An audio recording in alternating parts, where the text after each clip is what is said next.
international trade drivers. This gal, she's an international trade driver. She's driving a foreign car in the United States streets. There she goes down the street. Wait a minute. She's not a trade driver for international business, or maybe she is. There's really 5 different parts we talk about international trade driving as you go through: political, technological, market, cost, and competitive. Those are 5 drivers that we would talk about, and we'll be talking about not just in this chapter. It's going to be talked about on your test. Oh, by the way, there's 5 different topics, maybe a multiple choice questions. Which one of the following is not one of the international trade drivers? That'd be a good question. So pay attention to anytime you see points like this, but there's 5 of them that you need to know about, and we'll be talking about them the whole rest of the course. They really do a lot of different things. Political drivers, sometimes it heads towards unification. Sometimes you have countries wooing companies in. Please come over here, please come over here. And we'll talk about one of our cases where somebody went in, a Canadian company went in, they built $3 billion of facilities and everything else, and the government declared, hey, you get out of here, we're taking over your business. Because of politics, greed, who knows what the motivation was. So sometimes political drivers, you end up with this force over here of a government, and then all of a sudden, boom, it stops and it pivots, it ignores you and it dumps you, or it takes you over in the process. There's a whole series of different things. Maybe you're sitting there doing business with a company, and just like that, a trade barrier goes up. Australia sister says, we don't like what's happening over here because China is enslaving people. China says, fine, you're just Australia. We're going to lock up our doors to you. No more trade over here. We'll trade over here with Europe. Too bad. Then Australia's locked out, and all of a sudden, a lot of farmers in Australia lose a strong stream of income just like that in the turn of a dime. Political drivers are so unstable. You don't normally know what's going to happen. Pretty much, you're pretty safe usually, but the word usually applies because sometimes there's always an exception as you go through, because one country may feel threatened and all of a sudden throw up a wall of a tariff or whatever it may be.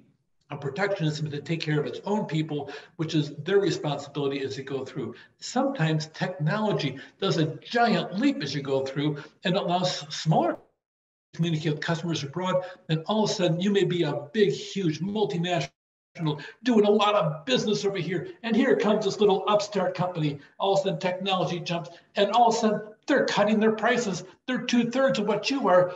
No big deal until all of a sudden they gobbled up part of your market and they eat your lunch. Here you go. Okay, so that being said, computer-based communication really has enhanced the ability of the small business person to become a multinational corporation. It's incredible what can happen in just a few moments, a few months, a couple of years to go through as a small business goes through and becomes bigger and bigger and has the ability to reach into new markets that were only held by big companies before. A lot of market drivers, a lot of firms internationalize. They also become global customers. I can sit down and I can manufacture these shirts in the United States, but over here, if I go through and I buy a container of shirts over from Vietnam, I'll get 10,000 in a shipping container, and I'm only going to pay $3.75 for production for each one of them, and I can sell them for $40. Gee, why am I getting stone over here in Canada? I can get them over there because it's about 2/3 the price over here. Whoa, I can save a lot of money. And boom, just like that, you become an international customer as well as selling in the process you go through. Sometimes you go abroad to prevent foreign suppliers from getting access to their customers. All of a sudden, you're selling cars in Brazil as you go through. Somebody else is going to interrupt. You know what? I'm going to build a plant in Brazil. That way, workers will be loyal to my Ford Motor Company. That's, by the way, that's just what they did in the process. And then all of a sudden, they regained their dominance of the market from the foreign competitors going into the market that they always dominated. Sometimes the mature home countries, they encourage companies to consider nations with rising GDP per capita as you go through. You want to sit there and do that. So all of a sudden you're building manufacturing plants around the entire world to make certain you have a human connection with your product, with the people in that country as they go through. You want them to identify with your product just like a brand name. Tesla's talking about the aspect of, oh, they have now a market over in China. They're selling Teslas. They have a market in the US. They have a beachhead over in right now with a German plant going Europe. And they're even talking about Russia as they go through now. But Russia doesn't buy almost any electric cars. But wait, Tesla, they might be selling Teslas over in Russia because they build a plant over there with some assistance.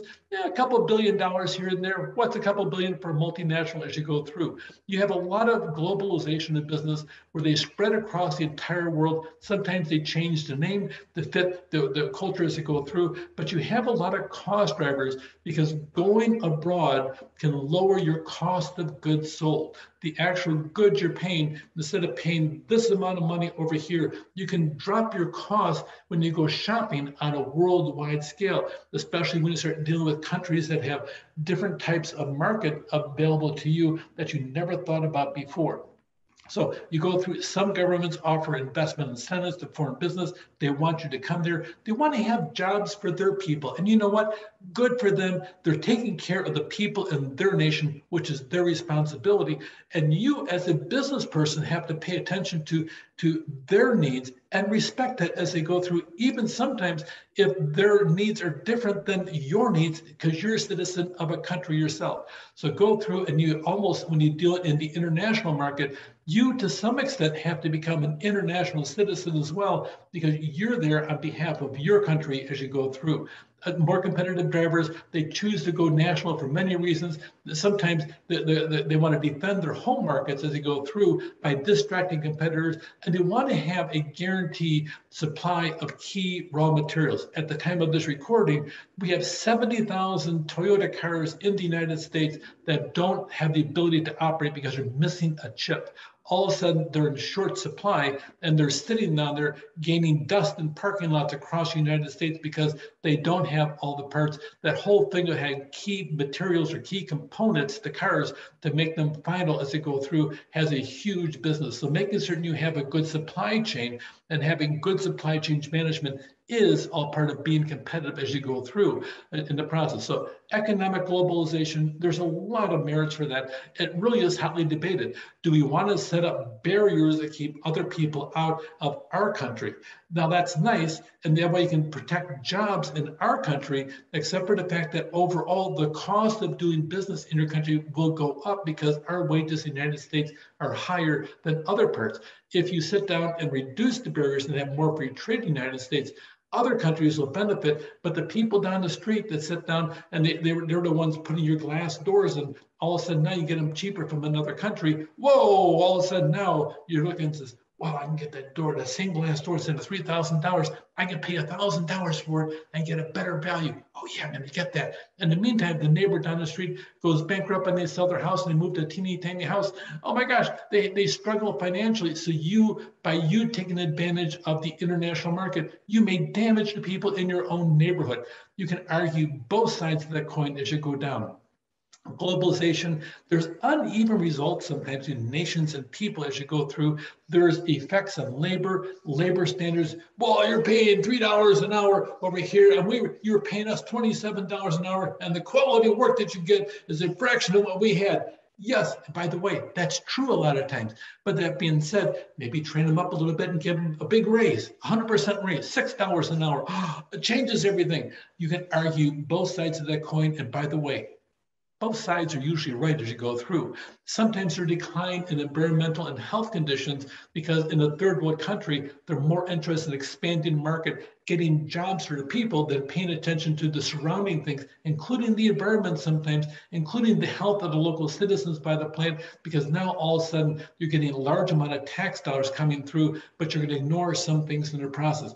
You will have a balance as a nation, especially the upcoming nations, instead of looking at the potential for wealth, potential of added market, potential for added jobs, as you have to sit down and pay attention to the different aspects of labor standards, environment, and health conditions as you go through.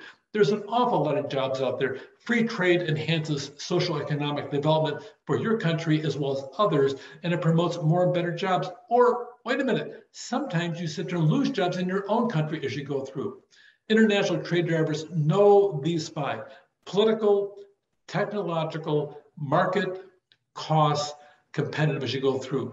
Know also, start formulating from your readings and from this class as well. Make certain you start knowing the arguments for and against globalization. Know about global free trade and what it means.